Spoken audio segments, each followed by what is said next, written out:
এমন সেজেছিস কেন? বাসর করবি তুই? এত ক্ষুধা শরীরের, ক্ষুধা মেটানোর জন্য এসেছিস? তোকে মানা করেছিলাম না বিয়েতে রাজি হতে, কেন রাজি হলি তুই? বল, জবাব দে। তার এমন গর্জে কেঁপে উঠলাম আমি। আমার ছোট শরীরটা থরথর করে কাঁপতে লাগলো ভয়ে। ওনাকে দেখলেই বোঝা যাচ্ছে উনি প্রচণ্ড রেগে আছেন। ওনার নাকের ডগা লাল ও চোখ লাল হয়ে গিয়েছে। আমি কি বলবো ভেবে পাচ্ছি না। ওনার এমন নিস্তব্ধেশ্বরের কটু কথা শুনে আমার অনেক কষ্ট হচ্ছে, কিন্তু আমি দোষী তার গল্পে। সে নিষেধ করার পরও আমি তার সাথে বিয়ে করতে রাজি হই। এটা কিন্তু আমার দোষ না। আমি অবশ্যই দোষী। আমি মনে মনে এসব ভাবতে না ভাবতে উনি ফের গর্জে উঠলেন। গোলাপ দিয়ে সাজানো খাটখানা এক নিমিষে ধ্বংস করে দিলেন। চিৎকার করে বললেন, এসব সাজিয়েছে কে? আমাকে দাফন করার পর ফুল দিয়ে এই খাট কে সাজিয়েছে বল? তুই কি ভেবেছিস তোর এই সাজগোজ দেখে আমি মুগ্ধ হব? হা হা। এই ঘর, এই খাট, এমনকি এই বিয়েও শুধু নামমাত্র। আমি তোর মতো নিরস কাউকে কখনো গ্রহণই করব না। তা বলা প্রতিটি শব্দ যেন আমার হৃদয়ে তীর হয়ে বিঁধেছে, অথচ আমি কিছুই বলতে পারছি না। হঠাৎ সে আমার হাত ধরে টেনে খাট টেনে নিচে নামালেন। ডান হাতটা মুচড়ে দিয়ে খেকিয়ে বললেন, তোর উদ্দেশ্য কি? কেন আমাকে এভাবে দাফন করলি? তুই কি দরকার ছিল বল? এই পর্যায়ে আমি তার চোখে পানি দেখলাম। চোখ দুটো কেমন চিকচিক করছে। ওনাকে খুব অসহায় লাগলো এই পর্যায়ে। এদিকে আমি হাতের ব্যথায় ছটফট করতে লাগলাম। আমার চোখ দিয়েও অনবরত পানি পড়তে লাগলো, কিন্তু ওনার সামনে কথা বলার সহ্য পেলাম না। আমি চুপ থাকলাম। উনি আমার দিকে অগ্রচক্ষু নিয়ে তাকিয়ে রইলেন। তারপর হঠাৎ আমার গলা চেপে ধরলেন। আমার দম বন্ধ হয়ে এলো। চোখের সামনে সব অন্ধকার হতে শুরু করলো। ঠিক তখনই দরজায় কড়া নাড়ল কে যেন। একের পর এক দরজা ধাক্কা দেই থাকলো। চোখ পিট পিট করে তাকালো সুখ। চোখ মেলতেই দেখতে পেল কয়েকটা পরিচিত মুখ ওর দিকে ঝুঁকে আছে। হঠাৎ করে দেখতে চমকে উঠল মেয়েটা। ধর ফরিয়ে উঠে বসল সে। সুখ উঠে বসতেই রিমারা উঠে দাঁড়ালো। তিশা চিন্তিত গলা জিজ্ঞেস করলো, কিরে, আবার তোর সেই বাসরাতে স্বপ্ন দেখছিস নাকি? সুখ নিজেকে ধাতপ্ত করে বলল, হুম। সুখের উত্তর খুব একটা পছন্দ হলো না রিমাদের। রিমা অনেকটা বিরক্তি নিয়ে বলল, ভাই, 2 বছর ধরে তুই এই একই স্বপ্ন দেখা যাচ্ছিস। আমাদের সময়ে অসময়ে ভরকে দিচ্ছিস। এসব এবার বন্ধ করা বাপ আমার। সুখ কিছু বলল না, পাল্টা উত্তরে, এমনিতেও মেয়েটা ভীষণ নরম, তেমন একটা কথা বলে না কারো সাথে। সুখের এমন নীরবতা আরও বিরক্ত করলো রিমা আর তিশাকে। বিরক্ত হলো না একমাত্র সোনিয়া। সে শুধু দীর্ঘশ্বাস ছাড়ল। সুখের মাথার হাত বুলিয়ে দিল, বলল, শপিংয়ে যাব, চল তো আমার সাথে। 1 সপ্তাহ পরই তো নতুন ভার্সিটিতে যাব, চল কেনাকাটা করে আসি। সুখ দুদিকে মাথা নাড়ালো, অথচ সে যাবে না। ঘুড়িতে একবার চোখ বুলিয়ে দিল। সময় বিকাল 4টা। রিমাকে উদ্দেশ্য করে বলল, আমি ইচ্ছে করে স্বপ্ন দেখি না। এই স্বপ্ন দেখাতে আমার হাত নেই রে। যদি থাকতো তবে শুধু স্বপ্ন নয়, আরও অনেক কিছু আমার সত্যির পাতা থেকেই মুছে ফেলতাম, যেগুলো আমাকে ভেতর থেকে কুড়ে কুড়ে খায়। সুখের কথাই ঠিক, মানেটা সোনিয়া ছাড়া ধরতে পারল না কেউই। তবু সুখের জন্য রিমার কেমন একটা মায়া হলো। সেই 2 বছর আগে থেকে ওরা 4 জন একটা ফ্ল্যাট নিয়ে থাকে। ওরা 3 জন ঈদে, পূজায় বা অন্যান্য ছুটিতে বাসায় গেলেও মেয়েটা কোথায় যায় না। সারাদিনে হয়তো হাতে গোনা কয়েকটা কথা বলে, তাছাড়া কোনো কথা বলে না কারো সাথে। সব কিছু শেয়ার করা তো দূরের কথা, সারাদিন আগে যখন কলেজ ছিল তখন শুধু কলেজে যেত আর কোচিংয়ে, তাছাড়া মেয়েটা ঘর থেকে বেরিয়ে হয় না। সারাদিন কী যে ভাবে, আর যখন একটু ঘুমাতে যাবে নিয়ম করে কিছু না কিছু স্বপ্ন দেখাবে আর বিড় করে আকুতি মিনতি করবে। এগুলো কি আদৌ শুধুমাত্র স্বপ্ন নাকি অন্য কোনো গল্প জানে রিমা? এসব ভাবতে ভাবতে ওর বুক চিরে বের হলো দীর্ঘশ্বাস। ও আর তিশা আর কোনো কথা বলল না, চলে গেল নিজের রুমে। ওরা দুজন চলে যেতেই সোনিয়া দরজা আটকে দিল, সুখের পাশে গিয়ে বসলো, ওর মাথা নিজের কাঁধে নিয়ে বলল, সেসব অনেক পুরনো হয়ে গেছে সুখ, জানি, কিন্তু কতগুলো আজও তাজা। সোনিয়া পরিস্থিতি পাল্টাতে বলল, চল শপিংয়ে যাই। আচ্ছা, তো তো অনেক টাকা, এত টাকা দিয়ে কি করবি তুই? অন্তত কিছু কাপড় কিনে একটু টাকা কমা। সুখের প্রত্যুত্তরে কেমন মনমরা হয়ে বলল, জানিস, তোর মতো একটা মা ভাব আছে। মা মরা আগে ভাইয়ারা যখন আমাকে মারতো না, মাও আমাকে সান্ত্বনা দেওয়ার জন্য এসব উল্টোপাল্টো কথা বলতো। কেন যে মা মারা গেল? সুখের বলা শেষের কথাটা শুনে সোনিয়ার বুকটা দুমড়ে মুচড়ে উঠল। কি করলে যে এই মেয়েটার কষ্ট কমবে তা জানে না সোনিয়া। নিজের মনের ভেতরে হওয়া তোলপাড় লুকিয়ে সোনিয়া মেকি হেসে বলল, এই খবরদার, তুই এইসব আবার কান্না করিস না। শোন, ভালো মানুষ আল্লাহ তাড়াতাড়ি তুলে নেন তার কাছে, আর আমরা কেউই তো চিরদিন থাকবো না। সুখ, দেখ, তুই যদি এভাবে মরার মতো থাকিস আন্টির আরও কষ্ট হবে যে। আর শোন, আল্লাহ তোকে পরীক্ষা করছেন, ধৈর্য ধর পাখি, তোর সাথে নিশ্চয়ই ভালো কিছু হবে। মরার মতো থাকার কি আছে সোনিয়া? আমি তো মারা গেছি সেই কবেই, এখন শুধু আনুষ্ঠানিকভাবে দাফন করা বাকি আছে। আল্লাহ আমার বাবাকে নিয়ে পরীক্ষা করলো, মাকে নিয়ে পরীক্ষা করলো, ভাইদের বেইমানি দেখিয়ে পরীক্ষা করলো। শেষের জন কথা শেষ করার আগে সোনিয়া জড়িয়ে ধরল সুখকে, স্নেহের সাথে বলল, আর এসব বলিস না প্লিজ, চল বাইরে যাই, ভালো লাগবে। সুখ নিজের চোখে আসা পানিগুলো মুছে নিল। ছটপট কেঁদে কি লাভ? সুখ কতবার মনে মনে প্রতিজ্ঞা করছে সে আর কাঁদবে না, কিন্তু সে না কেঁদে পারে না। মৃত্যুর প্রহর গুনতে থাকা মানুষগুলোই জানে আদলে কতটা শান্তি লাগে। সোনিয়া আবার বলল, চল না প্লিজ। সুখ কাতর কণ্ঠে বলল, কেন এই জীবন্ত লাশকে তোদের সাথে নিতে চাস বল? কারণ তুইও আমাদের জীবনের একটা অংশ হয়ে গেছিস সুখ।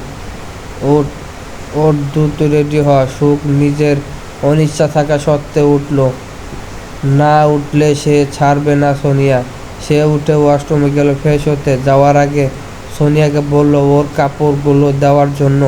সোনিয়াও বাধ্য মেয়ের মতোই সুখের কাপড় চুজ করে দিল। সুখকে নিজের বোনের মতো ভাবে কিনা মেয়েটা। সুখের কাপড় দিয়ে সোনিয়া গেল রিমা আর তিশার কাছে। ওরা যাবে কিনা জিজ্ঞেস করতে, এই রিমা, তিশা, তোরা যাবি সঙ্গে? সোনিয়ার কথা শুনে লাফিয়ে উঠল তিশা। সেনে খুশিতে আত্মহারা হয়ে গেছে, উত্তেজিত হয়ে বলল, যাবে না মানে? 1 সপ্তাহ পরে ভার্সিটি যাচ্ছি, আর শপিং না করলে হবে? কত সিনিয়র ভাইয়া আছে সেখানে, কত হ্যান্ডসাম স্যার আছে। ইস, ভাবলেই তো আমার লজ্জা লাগছে। তিশার এমন কাণ্ডে তাজ্জব হয়ে গেল সোনিয়া আর রিমা। সোনিয়া বিরক্ত হলো, আর রিমা উৎসুক হয়ে বলল, কেন তোর লজ্জা লাগছে কেন? সুখ স্বপ্নে বাসর রাতে মারামারি করতে দেখে তুই কি স্বপ্ন স্যার আর সিনিয়র ভাইদের সাথে? সি, তোর মন মানসিকতাই এত খারাপ, জানতাম না তো। করি মানে কি? তুই কি বোঝাতে চাচ্ছিস ভালোভাবে বল। তিশার কথা শুনে মুখ ঝাপটি মারল রিমা। তিশাকে আর খেপাতে বলল, বুদ্ধিমানের জন্য একটা হিন্স যথেষ্ট তিশা। রিমা তিশার সামনে গিয়ে ওর মুখে সাইন করে আবারও বলল, আমি বুঝতে চাইছি সিনিয়র স্যারদের সাথে বাসর মানে টিমে করিস না তো? না মানে এছাড়া আর কোনো কারণে তো তোর লজ্জা পাওয়ার কথা নয়। রিমার উদ্দেশ্য সফল হলো। তিশাকে খেপাতে যা বলেছে তা শুনে সত্যি তিশা খেপে গেল। রিমার পিঠে ধূপধাপ করে কয়েকটা কিল বসিয়ে বলল, তুই এত ডার্টি মাইন্ড নিয়ে ঘুরছিস? এরপর হেসে দুলে মুখে নাটকীয় ভাব এনে বলল, তোরা তো জানিসই আমি ভীষণ লাজুক। কোনো হ্যান্ডসাম ছেলের কথা ভাবলেই আমি লজ্জা পাই রে। এত কথার মাঝে রিমা আর তিশার খেয়ালই ছিল না ওদের সামনে আরও একজন দাঁড়িয়ে। রিমা কিছু বলতে যাবে তার আগে ওর চোখ গেল সোনিয়ার দিকে। সোনিয়ার চোখ দুটো বড় বড় করে ওদের দুটোর দিকে তাকিয়ে আছে। ও হয়তো অপেক্ষায় ছিল কখন এই দুইটার বকবকানি কমবে আর ওকে খেয়াল করবে। অবশেষে রিমা করল। রিমা সোনিয়ার দিকে তাকিয়ে বোকা হাসলো। রিমার দৃষ্টি অনুসরণ করে তিশাও তাকালো সোনিয়ার দিকে, আর সেও বোকা হাসলো। তুলতুলে বলল, এভাবে তাকাচ্ছিস কেন? ওই তো কী সব ডার্টি কথাবার্তা বলল। সোনিয়া দীর্ঘশ্বাস ছাড়ল। নিজে স্বাভাবিক হয়ে বলল, যদি যেতে চাস 10 মিনিটের মধ্যে রেডি হবি, নাইলে কিন্তু ফেলে রেখে চলে যাব। রিমা সিরিয়াল ভঙ্গিতে বলল, সুখ যাবে? অনেক কষ্টে রাজি করিয়েছি। সুখ যাবে শুনে রিমা আর তিশাও স্থির নিঃশ্বাস ছাড়ল। ওরা ওর তো মেয়েটাকে নিয়ে কম চিন্তিত নয়। সোনিয়া ওদের রুম থেকে এসে নিজের রুমে ঢুকলো। সে আর সুখ এক রুমে থাকে, আর রিমা আর তিশা এক রুমে থাকে। ওদের ছোট একটা ফ্ল্যাট, 3টা রুম, একটা ড্রয়িং রুম, একটা রান্নাঘর ও একটা গেস্ট রুম। ঢাকার এক অভিজাত এলাকায় ছোটখাটো সুন্দর একটা ফ্ল্যাটে থাকে তারা। 4 জনের পরিবারে অনেক সম্পত্তির মালিক। 4 জনের পরিবারের কথা বললে ভুল হবে। সুখের কোনো পরিবার নেই, ও একাই থাকে। অনাথ সে। মৃত্যুর আগের মায়ের দেওয়া সম্পত্তি ভাগ থেকে যা পেয়েছে তাতে ওর দিন দিরাসে চলে যাবে। আর যাচ্ছে ও। সোনিয়া রেডি। অন্য ওয়াশরুম থেকে কাপড় পাল্টে ফ্রেশ হয়ে নিজের ঘরে এসে দেখলো সুখ এখনো বের হয়নি ওয়াশরুম থেকে। সোনিয়া এতে চিন্তিত হলো। সে ওয়াশরুমের দরজার কাছে এসে আড়ি পাতল, যদি কিছু শোনা যায়। ওয়াশরুমে কী করছে সুখ? সোনিয়ার পরিকল্পনা ঠিক হলো। সে শুনতে পেল সুখের কান্নার আওয়াজ। ফুপিয়ে কাঁদছে মেয়েটা। সোনিয়ার দারুণ মায়া লাগলো। সে ডাকলো সুখকে। প্রথম কয়েকবার ডাকার পর সুখ কোনো প্রত্যুত্তর করলো না। আচমকায় সে দরজা খুলে বের হয়ে এলো। সোনিয়া তখনও দরজায় কান লাগিয়েছিল। এতে করে সে পড়ে যেতে নিল। পড়ল ও সুখের গায়ের ওপর। সুখ বেচারি নিজেই বেঁচে না নিজের জ্বালায়, তার উপর এসব উলোপ কাম ভালোই লাগে না তার। কে কোন মতে নিজেও বাঁচলো আর সোনিয়াকেও বাঁচালো পরে যাওয়া থেকে। কিছুক্ষণের মাথায় দুজনে ধ্যাতস্থ হলো। সুখ কিছু বলল না, নিজের মতো ওয়াশরুম থেকে বের হয়ে গেল। দেখলো মনে হবে যেন সে সোনিয়াকে ইগনোর করছে, অথচ সে এইরকমই সবসময়ই এমন করে। কথা কম বলে, কাজ কম করে, কিন্তু সবচেয়ে বেশি যেটা করে তা হলো কান্না। ও মনে হয় সারাদিন 24 ঘন্টা 18 ঘন্টায় কান্নাকাটি করে। সুখের এসব আজগুবি কর্মকাণ্ডে সয়ে গেছে সোনিয়ার। তাই সে মন খারাপ না করে নিজে ওয়াশরুম থেকে বের হলো। তখনই ওর চোখ গেল খাটের উপর বসা সাদা রঙের ফ্রক পরা গোল গাল মিষ্টি চেহারায় মেয়ের দিকে। মুখে কি এক আকাশময় মায়া। টানা হরিণের মতো চোখ জোড়া, গোলাপ ফুলের ন্যায় গোলাপি ঠোঁট, মাথা ভর্তি আর তার ঘন কালো লম্বা কেশ। হঠাৎ দেখায় লোক ভাবতে পারে এ নিশ্চয় কোনো রূপকথার সুন্দর কোনো পরী, অথবা মানুষ তৈরি কৃত্রিম কোনো পুতুল। যারা খেয়াল করে দেখবে তারা ভাববে হয়তো সৃষ্টিকর্তা তাকে নিজ হাতে বানিয়েছেন, কোনো কমতে রাখেনি তার সৃষ্টিতে। কিন্তু এসবের মাঝে সৃষ্টিকর্তা সুখকে দিয়েছে এক সমুদ্র সমান দুঃখের অসুখ তাকে কি নিষ্ঠুরভাবে না ভেঙে দিয়েছে কোনো এক সুলীল পুরুষ? ঠিক এমনভাবে ভেঙেছে যতটা ভাঙলে সেই মানুষটা আর উঠে দাঁড়াতে পারে না। ঠিক এমনভাবেই ভেঙেছে যাতে একটা মানুষ বেঁচে থাকেও মৃত্যুর প্রহর গুণে প্রতিনিয়ত শুধুমাত্র নামমাত্র বেঁচে থাকা, যাকে বলে মানুষের জীবনে একটা না একটা বাদ থাকে যা সে দুঃখ পেলে সঙ্গী হয়। অথচ ওই মেয়েটার জীবনে আল্লাহ তাআলা কেড়ে নিয়েছেন সবকিছু, কিন্তু নিষ্ঠুর হয়েছে নিয়তি ওর বেলায়। মেয়েরা তো কষ্ট পেলে মাকে বলে, মায়ের সাথে সম্পর্ক রাগ জিত দেখায়। সৃষ্টিকর্তার সুখের বেলায় ওর মা কেউ দেখেনি পাশে। আপাতত দৃষ্টিতে দেখলে সবাই ভাববে সুখ প্রচণ্ড অহংকারী, কথা বলে না, এইসব হ্যাঁ ত্যান। কিন্তু মেয়েটা যে দুঃখের বোঝা বইতে বইতে ক্লান্ত এটা তারা বোঝে না। সোনিয়া 2 বছর ধরে চীনে সুখে। এই 2 বছরে খুব একটা হাসতে দেখেনি তাকে। নিজের মনে এসব হাজার রকমের কথা ভেবে সোনিয়া এগিয়ে যায় সুখের দিকে। মেয়েটা তখনও বসে আছে নির্লিপ্তভাবে। সোনিয়া সুখের মাথা হাত বুলিয়ে দেয়, সেহের স্বরে বলে, এখানে বসে থাকবি? চুলটা আঁচড়ে নে, তাড়াতাড়ি যেতে হবে তো। সুখের চোখে পানি চিকচিক করছে। সে কাতর কণ্ঠে বলল, তুই আমাকে এত ভালোবাসিস কেন সোনিয়া? সোনিয়া আদরের সুর বলল, কারণ তুই আমার বোন। নে এবার ওঠ তো। জানিস ওই মানুষটাকে আমি ভালোবাসছিলাম। বিয়েটা অন্যভাবে হলেও সে ছিল আমার জীবনের প্রথম পুরুষ। বয় শরীরে আবেগ, কিন্তু সে আমাকে ভেঙে গুঁড়িয়ে দিয়েছে, আমার হাসি কেড়ে নিয়েছে। আমি চাইলেও তার আগের মতো হতে পারবো না রে। আমার খুব ইচ্ছে হয় তাদের মতো হতে, হাসতে খেলতে মজা করতে। সুখ থেমে যায়, আলতো হাতে চোখের পানি মুছে নিয়ে ফের বলে, আমি জানি তুই আমাকে ভালোবাসিস।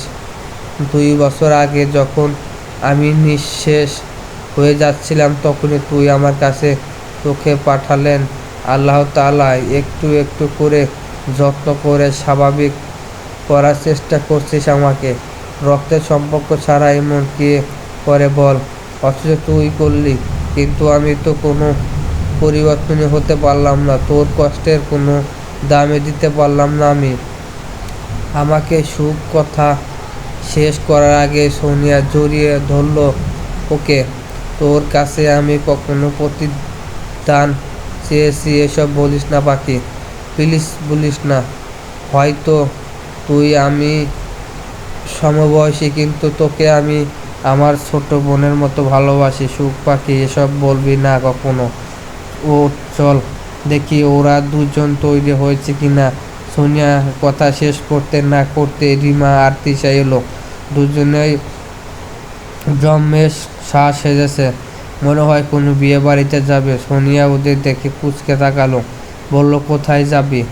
তিশা উৎসুক হয়ে বলল, কেন, শপিংয়ে যাব। তো এভাবে সেজেছিস কেন? আশ্চর্য, সাজবো না কেন? শপিংয়ে যাচ্ছি, সেখানে কত সিনিয়র ভাইয়ারা আছে। সোনিয়া বিরক্ত হলো খুব। আর সুখ তো ড্যাব ড্যাব করে তাকিয়েই আছে খালি। সে কোনো প্রতিক্রিয়া দেখল না।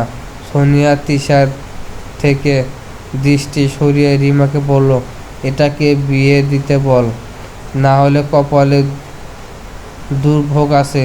যাই হোক, তুই সেজেছিস কেন? আমার বিয়ে করতে ইচ্ছে করে রে, দেখি রাস্তায় কাউকে পাই কিনা। সোনিয়া শ্বাস ছাড়ল, প্রত্যুত্তর করল না। এদের সাথে কথা বলা যা না বলাও তাই। সুখকে বলল, ওঠ, চল যাই, দেরি হয়ে যাচ্ছে। ওরা সবাই বের হয়ে গেল ফ্ল্যাট থেকে। গেটের সামনে গিয়ে অপেক্ষা করতে লাগলো গাড়ির জন্য। সুখ অন্ধকার করে রইল সারাক্ষণ। রিয়া ওকে মৃদু ধাক্কা দিয়ে বলল, কিরে ভাই, একটু কথা বল আমাদের সাথে। তুই আসিস এটা তো কেউ জানতে পারবে না। সুখ ভাবলেনহীন হয়ে বলল, কি বলবো, ধরে নে আমি নেই তোদের সাথে। রিমা কিছু বলার আগেই একটা রিক্সা এসে থামলো ওদের সামনে। 4 জন নিয়ে এক রিক্সায় চেপে বসলো। সুখ আর সোনিয়া বসলো রিক্সার সিটে, রিমা আর তিশা বসলো সিটের ওপরে। রিক্সা চলতে শুরু করলো শপিং মলের দিকে। সুখ খোলা রিক্সায় বসে চারিদিকের খোলা বাতাস উপভোগ করতে লাগলো। জোরে জোরে শ্বাস ছাড়লো। খুব ইচ্ছে করলো আগের সরসলীয় কন্যার মতো গান গাইতে, মুক্ত বাতাসে স্থির নিঃশ্বাস নিতে। কিন্তু তার যেমন অস্তিত্ব নেই। শ্বাস নিবে কিভাবে? তার তো নিঃশ্বাস বন্ধ হয়ে যাচ্ছে। তার তো এই খোলা বাতাসে ভালো লাগছে না, দম বন্ধ লাগছে। রুমের মধ্যে থাকতে পছন্দ করে সে। তার তো অভ্যাস হয়ে গেছে ঘরে থাকতে, একা থাকতে। চলবে পরবর্তী গল্প পাওয়ার জন্য চ্যানেলটাকে সাবস্ক্রাইব করুন।